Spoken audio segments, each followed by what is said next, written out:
இன்னைக்கு வீடியோல என்ன அப்படின்னா, இந்த நாட்டுல ஒரு அழகான தீவு இருக்கு.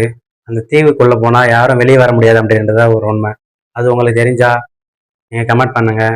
அந்த வீடியோ தான் நம்ம இன்னைக்கு பார்க்க போறோம். அதுக்கு முன்னாடி நம்ம சேனல் ஒரே ஒரு ஃபாலோ மட்டும் பண்ணிக்கோங்க. நான் போற வீடியோ உடனுக்குடைய உங்களுக்கு வந்து சேரும். பிரேசில் நாட்டு பக்கத்துல இருக்கிற ஒரு குட்டி தீவு தான் இந்த ஸ்னேக் லேண்ட் அப்படின்னு சொல்லிட்டு நம்ம எல்லாரும் கேள்விப்பட்டோம். அந்த ஸ்னேக் லேண்ட் எப்படி உருவாச்சுன்னா, இந்த கடற்கொள்ளையர்கள், இந்த பிரேசில் நாட்டு கடற்கொள்ளையர்கள் இருக்காங்க. அவங்க என்ன பண்ணாங்க அப்படின்னா, இந்த பிரேசில் நாட்டிலேருந்து ஏதோ ஒன்று கொள்ளையடிச்சிட்டு அந்த கடல் வழியா போயிட்டு இருக்கும்போது அந்த தீவுக்குள்ள இந்த ஒரு மர்மமான பொருள் போட்டாங்க.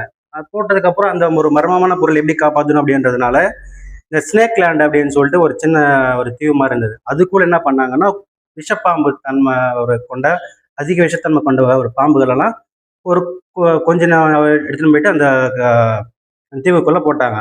அதுக்கப்புறம் காலப்போக்கில் அது என்ன ஆச்சு அப்படின்னா, நிறைய இனப்பெருக்கம் செய்ய ஆரம்பிச்சிருச்சு. அதாவது கால் வைக்கிற இடம்லாம் கன்னு வைக்க கன்னு வெடி அப்படின்ற மாதிரி கால் வைக்கிற இடம் எல்லாமே பாம்பு தான் இருக்கு அந்த இடத்துல.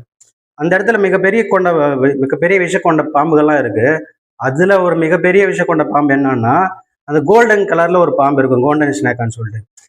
இதுக்கு என்ன பேர் வச்சிருக்காங்கன்னா, ஸ்னேக் லேண்டுன்னு வச்சிருக்காங்க. அதாவது நம்ம என்னன்னா ஐஸ்லாண்டு, சுவிட்சர்லாந்து அந்த மாதிரி எல்லாம் கேள்விப்பட்டிருப்போம். நம்ம ஸ்னேக் லேண்டுன்னு சொல்லிட்டு கேள்விப்பட்டோமா?